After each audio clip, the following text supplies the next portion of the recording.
सबको दिख रहा है PPT? Yes sir. Yes sir.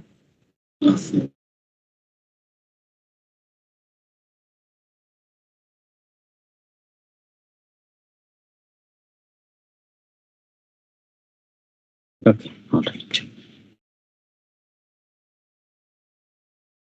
Okay, so seminar में बेसिकली हमारा टॉपिक है बेटा how to excel in physical chemistry. हाँ, या चलो ओवरऑल केमिस्ट्री की बात कर लेंगे, ठीक है।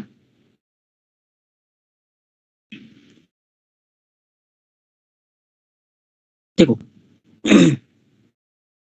जेई में जो लास्ट ईयर परसेंटेज कवर हुआ था फिजिकल केमिस्ट्री का, है ना, फिजिकल या ओवरऑल हम देखें अगर, ठीक है, तो this is the percentage.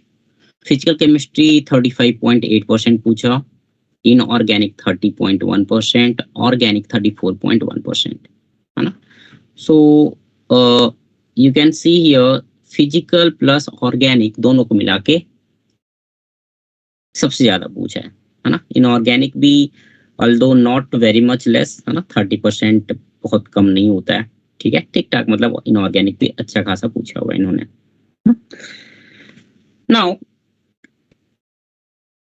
Question is inorganic इतना पूछते क्यों है? पहले देखो, पहले अगर मैं लाइक 15 साल 20 साल पहले की अगर बात करूँ ना, इनऑर्गेनिक बहुत नहीं पूछता था।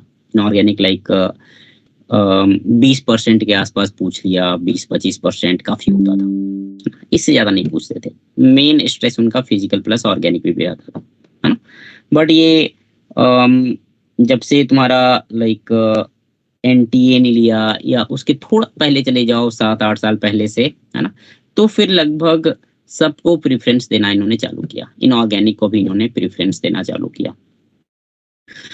इनऑर्गेनिक बेटा बेसिकली इसलिए पूछते हैं, they want to check your memory, है ना, कि तुम्हारी मेमोरी पावर कैसी है, ठीक है ना, दैट्स इट, है ना। ये नहीं कि भाई केवल लॉजिकली क्वेश्चंस जो हो रहे हैं केवल उसी को सॉल्व किया जाए, या कोई न्यूमेरिकल क्वेश्चन आया है उसी को सॉल्व कर लिया जाए, थ्योरी वाला पार्ट छोड़ देते हैं, ठीक है। तो ये इसी चीज को ध्यान में रखकर इनऑर्गेनिक जो है वो अब equivalent to physical and organic कर दिया, है ना। इक्विवेलेंट तो नहीं बोलूंगा, परसेंटेज वाइज थोड़ा कम ही है, सो ओके, ठीक है।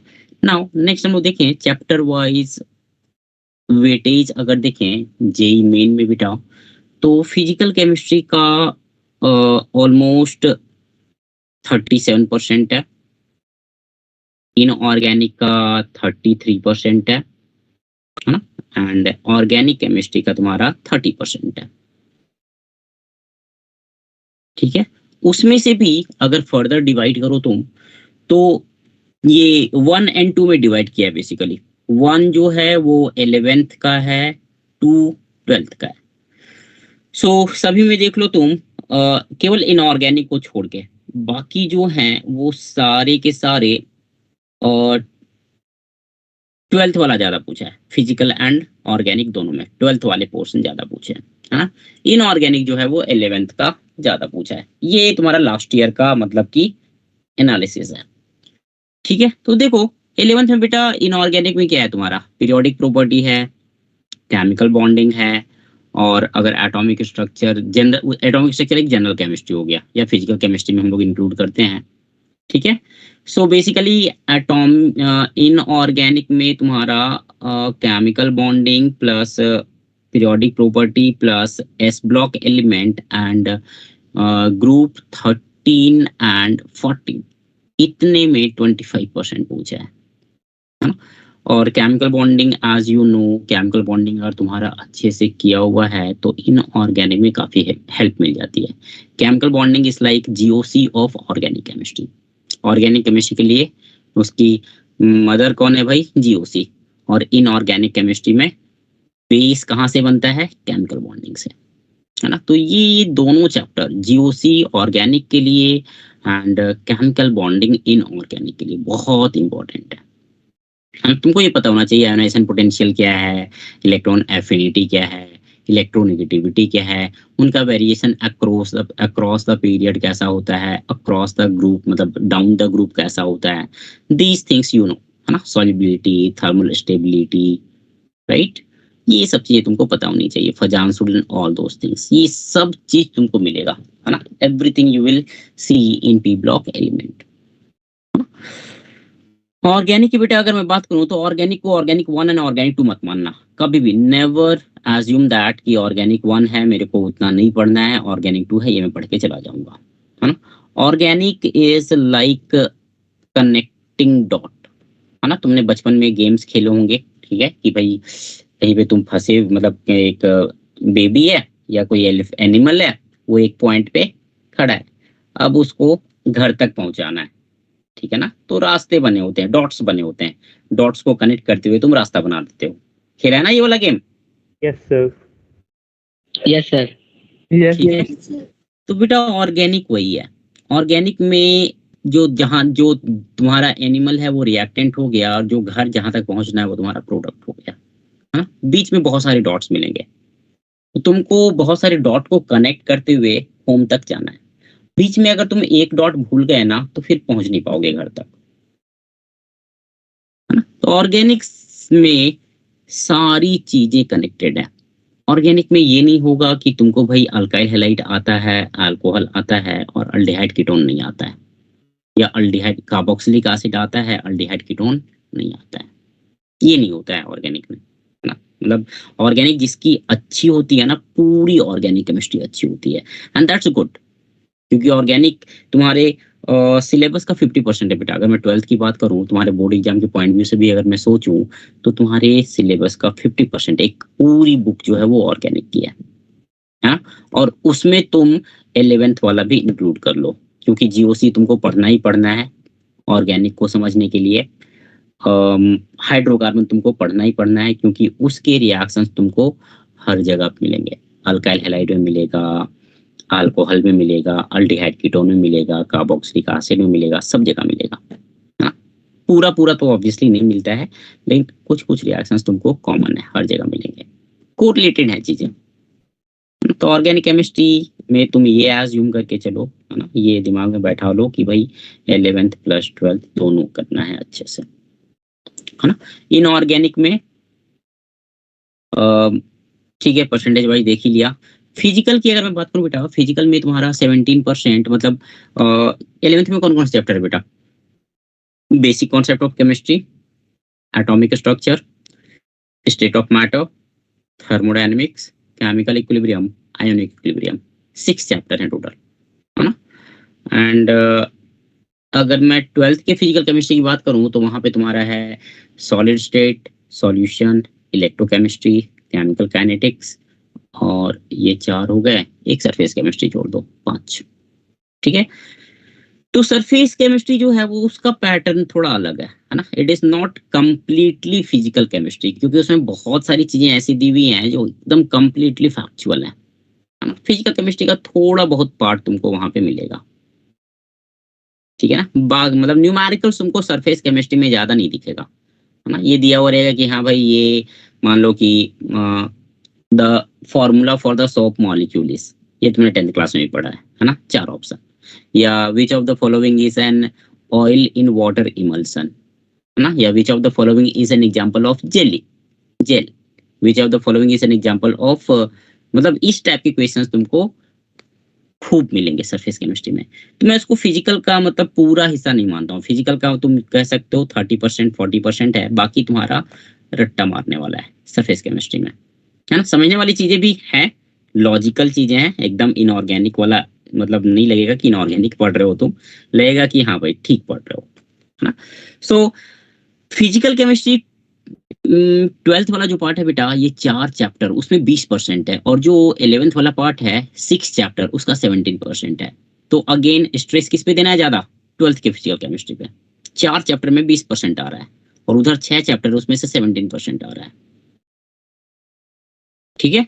तो अपना फोकस जो है, अगर ऑप्शन हमारे पास नहीं है, तब हमारे पास अगर टाइम वैसा है, कुछ है हमारे पास सामने कि भाई मैं थर्मोडायनेमिक्स पढूं या लिक्विड सॉल्यूशन पढूं, तो मैं लिक्विड सॉल्यूशन पढ़ूंगा बेटा,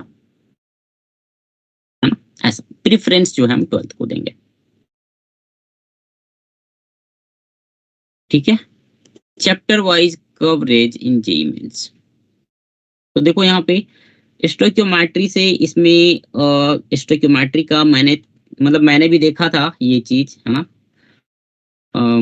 ये मेरे को मतलब मिला है दूसरे सर से, है ना। मैंने भी थोड़ा बहुत चेक किया था कि स्टोइकोमेट्री, एटॉमिक स्ट्रक्चर, ये सब से क्वेश्चंस कैसा पूछा है, कितना पूछा है, ये मैंने भी देखा था। तो स्टोइकोमेट्री से अच्छे खासे क्वेश्चंस पूछे हैं। अगर तुम लास्ट ईयर के देखोगे ना, लास्ट ईयर 2021 2020 अच्छे खासे क्वेश्चंस पूछे हैं, है ना। मतलब अगर मैं पेपर्स की बात करूं तो पर पेपर मान के चल लो कि ऑन एवरेज लाइक है 2 क्वेश्चन या 1.5 से 2 क्वेश्चंस जी मेन में, है ना, on average. So it's good, है ना। और स्टोइकोमेट्री देखो बेटा, स्टोइकोमेट्री तुम्हारा कहाँ कहाँ अप्लाई नहीं होता है, हर चैप्टर में है। मोल कॉन्सेप्ट हर एक चैप्टर में है, कॉन्सेंट्रेशन टर्म्स हर चैप्टर में मिलेगा, ठीक है। सो स्टोइकोमेट्री तुम्हारा फिजिकल केमिस्ट्री का फाउंडेशन हो गया स्टोइकोमेट्री, ऑर्गेनिक का फाउंडेशन हो गया जीओसी, इनऑर्गेनिक का फाउंडेशन हो गया केमिकल बॉन्डिंग, है ना। ये तीन जो है ना, they are building blocks of respective subjects. ये तुमको आना चाहिए बेटा, ठीक है। स्टोइकोमेट्री आएगा तभी तुम इलेक्ट्रोलाइसिस में उसको अप्लाई कर पाओगे अच्छे से। स्टोइकोमेट्री अगर क्लियर नहीं है तो फिर इलेक्ट्रोलाइसिस में क्या करोगे तुम, है ना। वहां पे तुम यूनिटरी मेथड में मतलब कि गड़बड़ करते हैं, जिनके स्टोइकोमेट्री अच्छी नहीं है ना, यूनिटरी मेथड में वो जाके फंसते हैं, ठीक है। बेसिक लेवल पे तुमको पता होना चाहिए, है ना, कि एक आम अगर 10 रुपए में मिलता है तो 10 आम जो है वो 100 रुपए में मिलेगा, है ना। ये तुमको पता होना चाहिए बेटा, बेसिक लेवल पे मैं बात कर रहा हूँ, ठीक है। सेम वे एटॉमिक स्ट्रक्चर के क्वेश्चंस अगर तुम जेई मेंस में तो चलो ऑन एवरेज ठीक ठाक पूछा है ना, सारे चैप्टर ठीक ठाक पूछा हुआ है। इसमें अगर मुझे अगर सिलेक्ट करने को बोला जाए तो मैं सबसे पहले 12th में फोकस करूंगा, electro, solid state, chemical kinetics, colligative properties, वही सॉलिड लिक्विड सॉल्यूशन जो हो गया, एंड सरफेस केमिस्ट्री। अगर मुझे पूछा जाए तो 12th पे ज्यादा फोकस करो। इसके बाद 11th में अगर तुमको फोकस करना है बेटा, एटॉमिक स्ट्रक्चर, स्टोइकियोमेट्री, है ना। I think gaseous state and chemical equilibrium आसान लगता होगा, राइट, 11th में, Yes, sir. Yes, sir. Yes, sir. है ना। तो वो चैप्टर आसान है, वो एक बार मतलब अगर तुमने किया होगा ढंग से, अच्छे से किया होगा 11th में, तो आराम से मतलब एक बार गो थ्रू हो जाओ, तुरंत हो जाता है वो। तो मेन जो दिक्कत आती है वो आती है आयोनिक इक्विलिब्रियम में, मेन जो दिक्कत है, ठीक है। तो अगर वो अच्छा है, तुमने अगर अच्छे से किया है बेटा तो कंटिन्यू करो।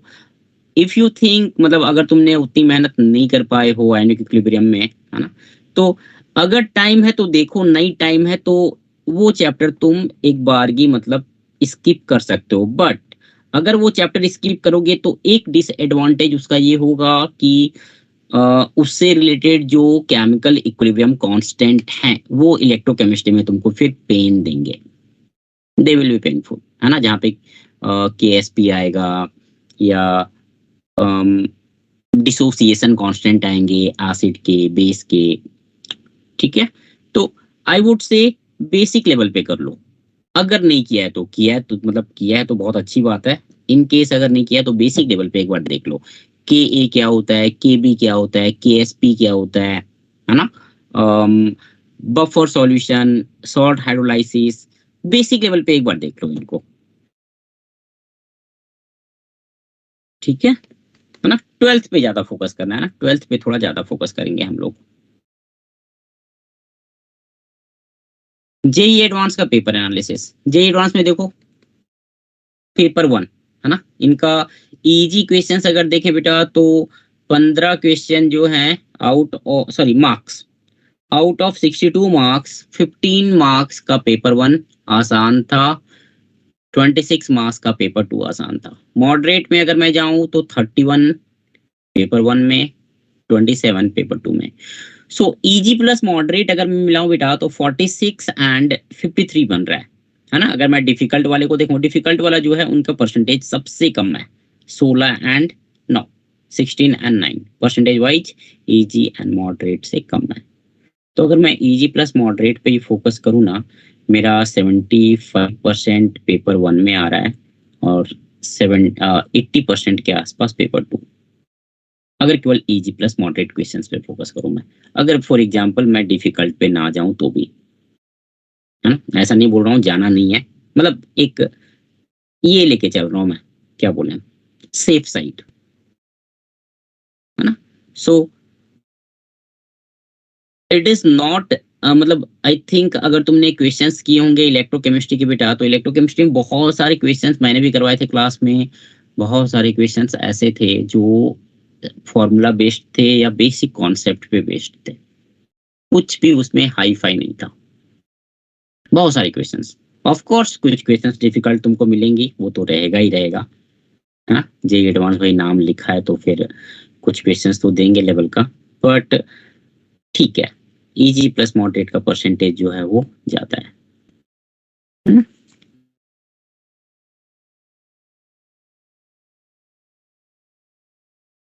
Chapter wise coverage in physical chemistry JEE advance में। देखो एटॉमिक स्ट्रक्चर में लास्ट ईयर बहुत क्वेश्चन पूछा था। तुम अगर लास्ट 5 साल के क्वेश्चंस देखो ना, एटॉमिक स्ट्रक्चर से भर के क्वेश्चन दे रहे हैं, पर्टिकुलरली वो quantum model of atom, wave Schrödinger equation वाला जो है ना, उसमें जो हम लोग साई निकालते हैं ना, Sai 1s Sai 2s Sai 2p, wave function का जो इक्वेशन है, तो उससे रिलेटेड क्वेश्चन बहुत पूछे हैं, नोट्स एंटी नोट्स, उससे रिलेटेड क्वेश्चन बहुत पूछे हैं। ठीक है, बाकी ठीक है, बाकी एवरेज है 4 to 5% या 6 to 7%, है ना। अगेन तुम यहाँ पे अगर देखोगे बेटा, एटॉमिक तो है ही, इलेक्ट्रो में ऑलमोस्ट 8 से 10%, सॉल्यूशन में ऑलमोस्ट 10 से 12%, थर्मो में 10 से 12% है, सॉलिड स्टेट केमिकल काइनेटिक्स ये सब में कम है। ठीक है, but percentage wise if you see 12th वाले चैप्टर जो है वो डोमिनेट कर रहे हैं, except atomic structure and thermodynamics, है ना। इक्विलिब्रियम का भी है, ठीक ठीक है ना। सो एटॉमिक स्ट्रक्चर पे थोड़ा फोकस करना है। एटॉमिक स्ट्रक्चर का जो तुमने अगर मॉड्यूल किया होगा ढंग से पिछले साल, तो मेरे हिसाब से दिक्कत नहीं आएगी। ठीक है, यस सर। अब देखो मिसकॉन्सेप्शन क्या होते हैं यहाँ पे, है ना। जैसा मैंने डिस्कस किया अभी कि भाई लगता है बच्चों को कि केवल न्यूमेरिकल क्वेश्चन ही आते हैं एग्जाम में, नहीं, ठीक है ना। एनसीईआरटी के सिंपल सिंपल जो स्टेटमेंट है ना, एनसीईआरटी में एक मान लो कि इक्विलिब्रियम कांस्टेंट पे एक पैराग्राफ दिया हुआ है, या फिर वेव फंक्शन वाले क्वेश्चंस पे अगर बात करूं मैं, भाई एनसीईआरटी में वेव फंक्शन वाला जो टॉपिक है ना, इतना अच्छा पैराग्राफ में समझाया हुआ है, वो एक डिटेल में दिया हुआ है ना। उतना डिटेल में तुमको शायद एटकिंस में मिले, है ना। एटकिंस का नाम सुना है फिजिकल केमिस्ट्री का? Yes sir, Peter Atkins. हाँ, ठीक है, तो उसमें खैर उसमें मतलब भाई वो बाइबल है फिजिकल केमिस्ट्री का, है ना, उसका किसी से कोई कंपैरिजन नहीं है, बट फिर भी एनसीईआरटी में ठीक ठाक कवर किया है वेव फंक्शन के बारे में, है ना। तो वेव फंक्शन का जो थ्योरी पार्ट है उससे एक लाइन उठा के उन्होंने रख दिया, बताओ ये स्टेटमेंट करेक्ट है या इनकरेक्ट है, which of the following statement is correct या which of the following statement is incorrect. NCERT, अब एनसीईआरटी में बेटा कहीं कहीं पे तुमको कुछ ऐसे पॉइंट मिलेंगे जो कि रॉन्ग है, सही नहीं है, करेक्ट नहीं है, but since they are given in NCERT, तुम्हारे लिए बाइबल वही है, तुम्हारे लिए गीता वही है ना, तुम्हारे लिए सब कुछ वही है, रामायण पुराण गीता बाइबल जो बोलना है बोलो। ठीक है, एनसीईआरटी को फॉलो करो थ्योरी वाइज, जहाँ पे थ्योरेटिकल क्वेश्चंस हैं, जैसे मैं अगर इलेक्ट्रोकेमिस्ट्री में बात करूँ तो बैटरी वाला जो ये पार्ट है, अगर मैं सॉलिड स्टेट की बात करूँ बेटा तो वो सेमी कंडक्टर वाला जो पार्ट है ना, डाइलेक्ट्रिक प्रॉपर्टीज वाला जो पार्ट है। ठीक है, थ्योरेटिकल क्वेश्चंस जो है वो एनसीईआरटी से ही पूछेंगे, बाहर जाना ही नहीं है, बाहर कोई उछल कूद नहीं करना है। मेमोरी बेस्ड क्वेश्चंस आते हैं, इसलिए बोलता हूँ एनसीईआरटी पढ़ते चलो। ठीक है, ओके, कैलकुलेशन एग्जाम में आया था बेटा, 2 into 3 = 4, 2 multiplied by 3 = 4। ये भाई जब होता है ना एग्जाम में बहुत मतलब तकलीफ होती है अंदर से, एक बोलते हैं टीस उठना, है ना, सबको फील होता होगा ये चीज ना, टीस एक अंदर से उठती है, क्या कर दिया मैंने, कैसे हो गया ये, है ना। तो जो 4 मार्क्स तेरे आने थे, है ना, तूने सब कुछ करेक्ट लगाया, कॉन्सेप्ट तेरा सही था, सॉल्व सही से किया, मेहनत करी, सब कुछ सही से किया, लेकिन लास्ट में कैलकुलेशन जो है वो गड़बड़ करके आ गए। ठीक है, वो गया, आराम हो गया। मतलब आने चाहिए थे कितने, 4, आया कितना, -1, है ना। टोटल 5 मार्क्स गए थे। 5 मार्क्स में कहाँ से कहाँ जाएगा, रैंक जो है वो अच्छा खासा डिफर कर जाएगा। कैलकुलेशन जो सिंपल वाले हैं ना, उनको आप खुद से किया करो, कैलकुलेटर यूज मत करो, है ना। कॉम्प्लेक्स वाले भी कोशिश करो खुद से करने का। बहुत ज्यादा कॉम्प्लेक्स है तो फिर कैलकुलेटर का यूज कर सकते हो, बहुत ज्यादा कॉम्प्लेक्स है तो। बट आईटीजेई में आज की डेट में कोई क्वेश्चंस ऐसे नहीं पूछते हैं वो कि कैलकुलेशन उसमें ज्यादा हो, है ना। कैलकुलेशन का मतलब मेरे पॉइंट व्यू से कैलकुलेटर्स अलाउ करना चाहिए, because when something is already available to each one of us, है ना। और जो साइंस की स्टडी कर रहा है, बहुत कॉमन सी चीज है ना। आई थिंक कि जो साइंस स्टडी कर रहा है बेटा, साइंस पढ़ रहा है, वो कैलकुलेटर यूज करेगा ही करेगा। और जब कैलकुलेटर ऑलरेडी अवेलेबल है तो what is the need for calculation. तुम अगर फॉरेन एग्जाम्स में जाओगे, मतलब फॉरेन में जो एग्जाम्स होते हैं वो सब एग्जाम्स में कैलकुलेटर आउट होता है। आराम से कैलकुलेटर ले जाओ, या फिर तुमको एग्जाम नहीं मिलेगा वहाँ पे आराम से कैलकुलेट करो, यहाँ पे नहीं है ना। आई डोंट नो व्हाई, ठीक है, बट एनीवे नहीं है तो वी विल बेंड और सेल्फ अकॉर्डिंग टू दैट, उसके अकॉर्डिंग अपने आप को बेंड करना है। ठीक है, कैलकुलेशन जो है बेटा वो खुद से क्या करो, कैलकुलेटर लाओ मत करो, कैलकुलेटर को यूज मत करो, है ना। कॉम्प्लेक्स है, बहुत ज्यादा कॉम्प्लिकेटेड है तो फिर यूज करो।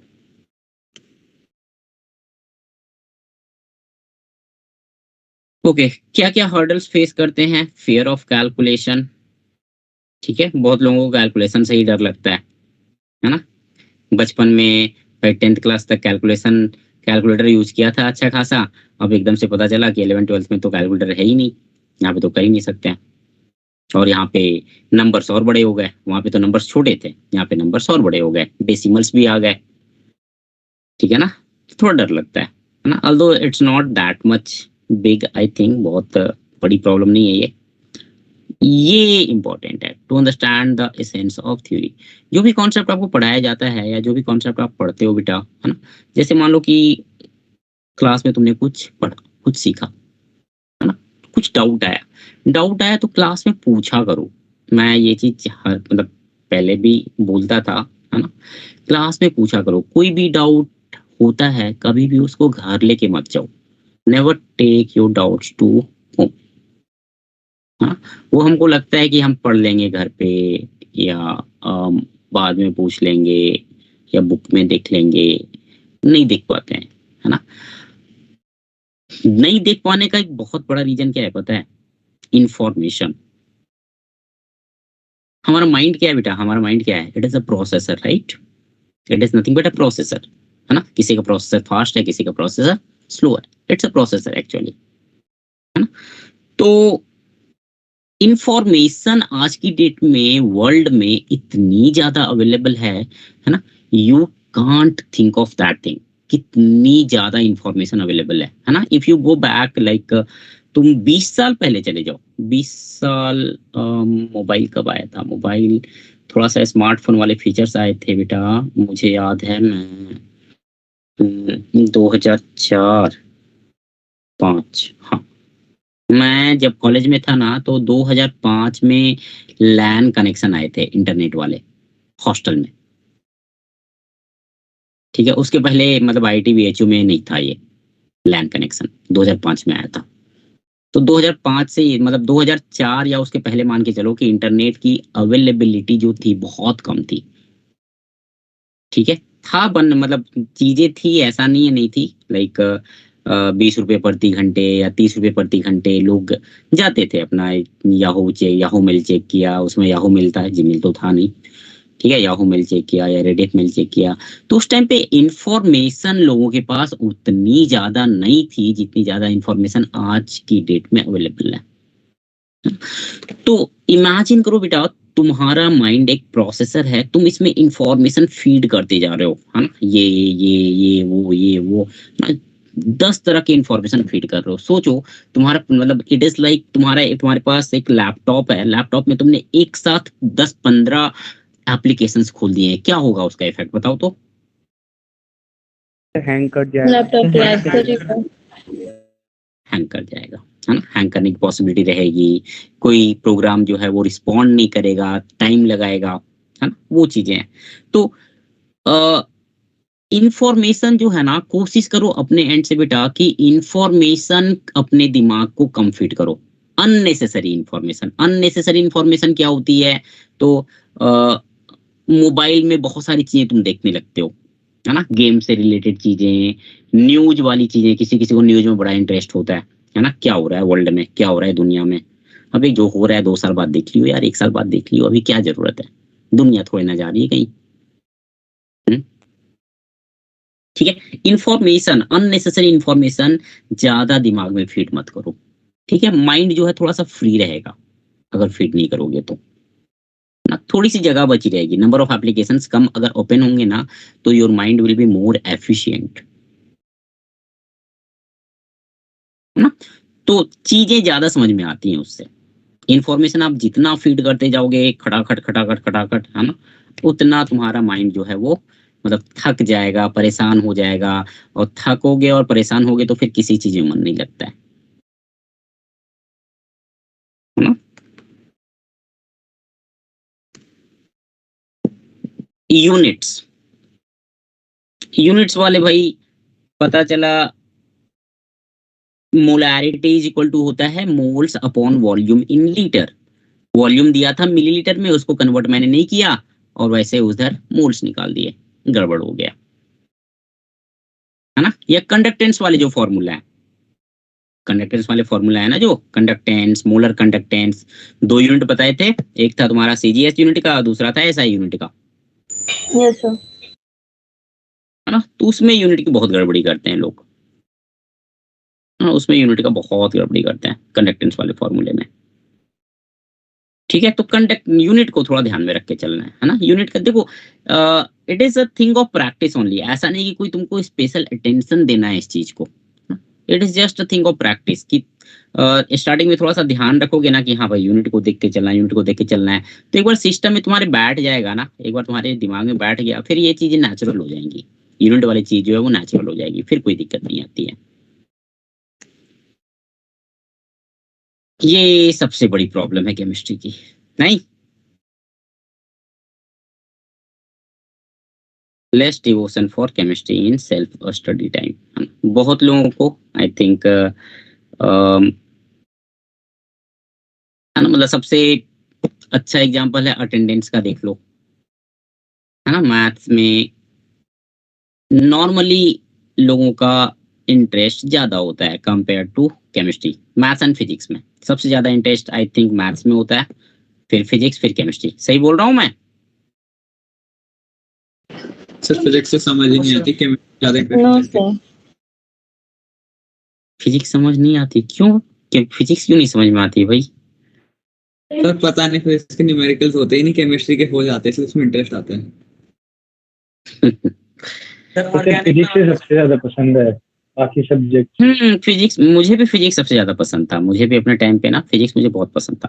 फिजिक्स में मैंने क्वेश्चंस भी किए थे, एससी वर्मा वगैरह सब लगा लिया था मैंने, एससी वर्मा, यूरोडो भी किया था मैंने। यूरोडो का mechanics part, thermodynamics part and electromagnetism part, electric field, magnetic field, ये 3 मैंने कर लिए थे। मेरे को भी बहुत पसंद था फिजिक्स। अभी भी मेरे को कोई फिजिक्स पढ़ने बोलेगा मैं पढ़ सकता हूँ अभी भी, मतलब केमिस्ट्री तो ऑब्वियसली पढ़ता ही हूँ, फिजिक्स भी पढ़ सकता हूँ मैं। एनीवे, ठीक है, तो टाइम वाला थोड़ा सा इशू रहता है ना। तो थोड़ा सा कोशिश करो, जो लोग नहीं देते हो इस चीज में, है ना, कि केमिस्ट्री में थोड़ा टाइम दे बेटा। केमिस्ट्री में टाइम देने का देखो फायदा क्या होगा, तुम्हारा जो केमिस्ट्री स्कोरिंग पेपर है, केमिस्ट्री में वेरिएशंस बहुत ज्यादा नहीं है। एक बार तुमने एक सर्टेन नंबर ऑफ क्वेश्चंस बना सॉल्व कर लिए ना, तो उसके बाद रिपीटेशंस होती हैं केमिस्ट्री में न्यूमेरिकल्स की, बहुत ज्यादा वेरिएशन तुमको नहीं दिखेगा केमिस्ट्री में, जैसा फिजिक्स और मैथ्स में दिखता है। तो एक बार तुमने एक अच्छे खासे न्यूमेरिकल्स की प्रैक्टिस कर ली, तो फिर केमिस्ट्री तुमको लगेगा हाँ ये भी बन जाएगा, ये भी बन जाएगा, ये भी हो जाएगा, ऐसा तुमको फील आने लगेगा। वो फील तुमको मैथ्स और फिजिक्स में कभी नहीं आ सकता, वो कभी नहीं आएगा, है ना। तो तुमको यहाँ पे जो फील आएगी ना, एक सर्टेन नंबर ऑफ प्रॉब्लम्स करने के बाद जो कॉन्फिडेंस तुमको आएगा ना केमिस्ट्री में, एक अच्छा कॉन्फिडेंस डेवलप हो जाता है। अगर टाइम तुम देते हो, नंबर ऑफ न्यूमेरिकल्स अच्छे खासे सॉल्व कर लेते हो, नंबर क्यों वेरिएशंस कम है ना।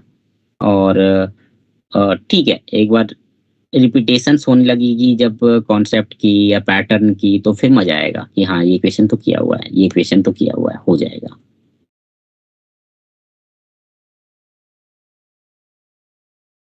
सो ठीक है, how to prepare physical chemistry, हाँ, या इन जनरल केमिस्ट्री की मैं बात करूं तो बेटा देखो, फिजिकल में हम लोग जो नोट्स मिला है वो प्लस एनसीईआरटी, टारगेट को as a reference book use करो। रेफरेंस इन द सेंस कि मान लो तुमने कोई क्वेश्चन देखा, अब उसमें कुछ पॉइंट है, मान लो वो क्वेश्चन जो है वो एनसीईआरटी सिलेबस में नहीं है, ठीक है, और लेटेस्ट से नोट्स में भी कवर नहीं हो पाया, तो बहुत छोटा सा टॉपिक है ना, थ्योरेटिकल क्वेश्चन है, छोटा सा टॉपिक है, तो एक बार वो तुम मॉड्यूल से पढ़ लो, गो थ्रू द मॉड्यूल, नहीं समझ में आता है यू कैन आस्क, ठीक है। बट इस टाइप के क्वेश्चंस तुमको कम ही मिलेंगे, है ना।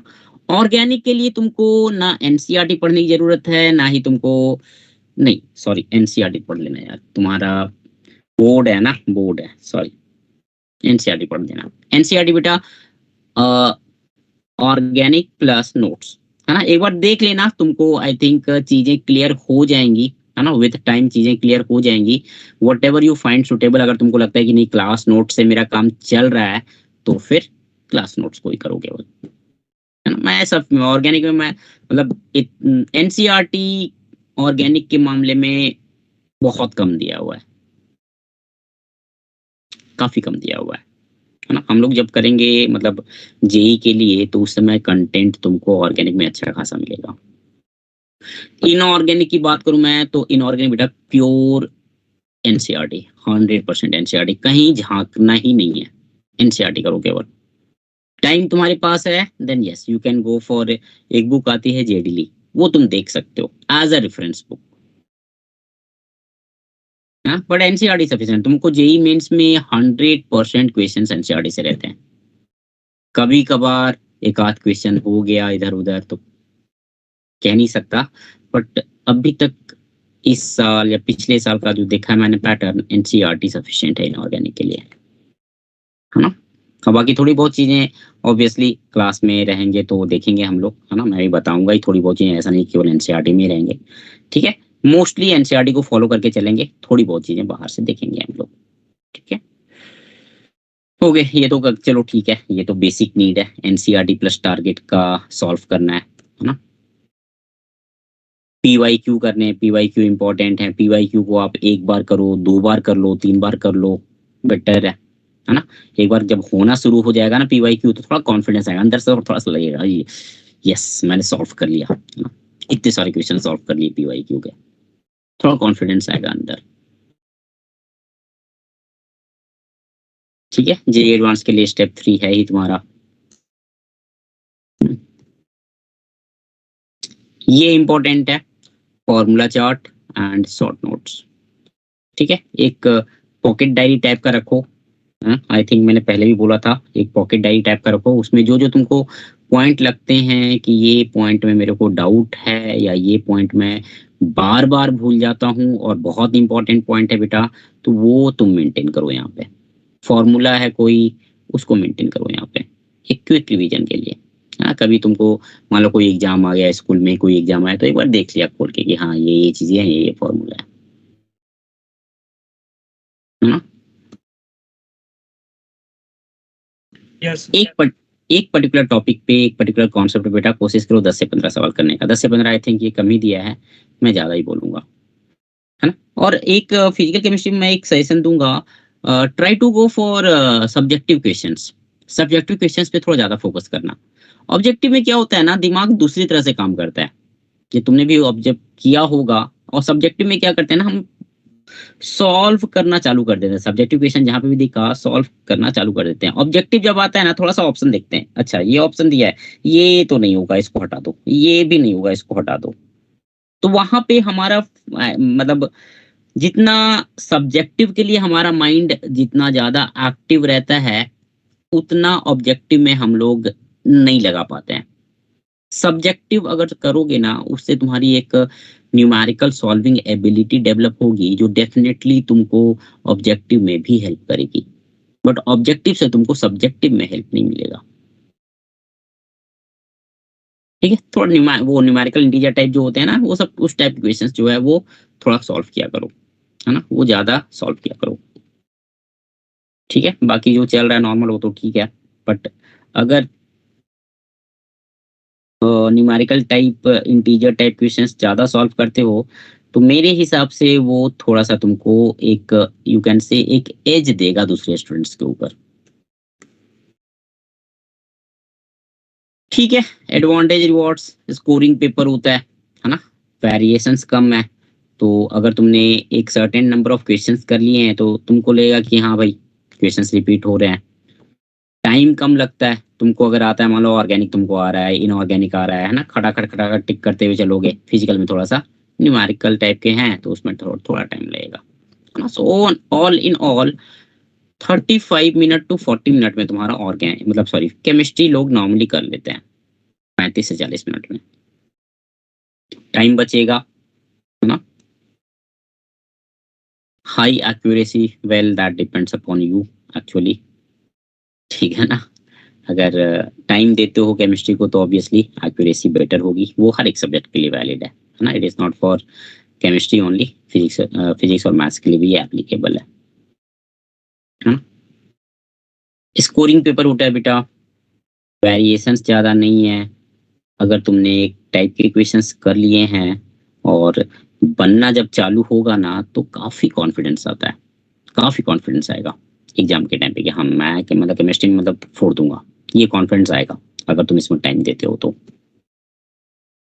ठीक है, स्कोरिंग पेपर है तो ऑब्वियसली रैंकिंग में हेल्प करेगा। ठीक है, so this was it.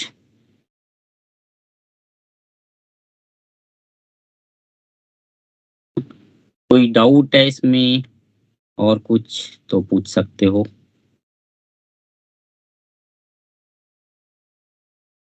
Sir school exams के कैसे प्रिपेयर नहीं हो पाता, ना मार्क्स नहीं आता उधर। ओके, मतलब क्या प्रॉब्लम आ रही है एग्जैक्टली, लाइक वहां पे तुम लिख नहीं सर पाते हो या फिर क्या प्रॉब्लम आ रही है एग्जैक्टली? जैसे यहाँ पे नोट्स देते हैं तो अभी फिजिकल चल रहा है, मतलब वहाँ पे ऑर्गेनिक चल रहा है, और अंतर ये भी हो जाता है कि यहाँ से भी नोट्स मिल रहा है और वहाँ पे अलग नोट्स लिखवाते हैं। ठीक है, ठीक। एनसीईआरटी और टारगेट ये करना रहता है, मतलब मेंस लेवल का क्वेश्चन करेंगे तो और सब्जेक्टिव छूट जाएगा, मतलब लंबा लिखने वाला। ओके, यस देखो सर, प्रॉब्लम आ रही है क्योंकि वहाँ पे वो लोग ऑर्गेनिक करा रहे हैं, वो बुक 2 से स्टार्ट कर रहा है उन्होंने, और यहाँ पे हम बुक 1 कर रहे हैं, तो काफी अलग अलग सिलेबस चल रहा है। देखो सिलेबस का जो मिसमैच है ना, वो देखो वो चीज थोड़ी सी डिफिकल्ट होती है। वो मतलब मैं जितने साल से पढ़ा रहा हूँ तो लगभग बच्चे ये चीज फेस करते हैं। ठीक है, तो इसमें देखो, इसमें मैं बहुत ज्यादा कुछ नहीं बोलूंगा कि हमारे कंट्रोल में चीजें हैं। एक काम तुम ये कर सकते हो बेटा इसमें कि स्कूल में जब आप रहते हो ना, तो स्कूल में मान लो कभी लैब वाला काम आया, लैब वाला काम आ गया, या कभी फिजिकल एक्सरसाइज वाला का टाइम आया, तो उस टाइम पे तुम थोड़ा सा वहां पे स्कूल वाला जो सिलेबस है उस पे फोकस कर सकते हो। बट ये प्रॉब्लम तुम्हारा आई थिंक अभी जून चल रहा है ना, जून ऑलमोस्ट खत्म है। जुलाई अगस्त, मिड अगस्त तक ये प्रॉब्लम तुम्हारी सॉल्व हो जाएगी, क्योंकि मिड अगस्त तक ये हो जाएगा कि मिड अगस्त तक यहाँ पे ऑर्गेनिक स्टार्ट हो जाएगा और तुम्हारे स्कूल में बुक 1 स्टार्ट हो जाएगा। तो वो तुम्हारे लिए एक रिवीजन टाइप का होगा, तो उस टाइम पे ये चीज तुम्हारे लिए एक एडवांटेज बनी रहेगी कि हाँ ये चीज मैंने पढ़ा है। सर स्कूल में उतना डिटेल में नहीं बताते हैं तो कैसे क्या हो गया तो बोल देते हैं याद कर लो।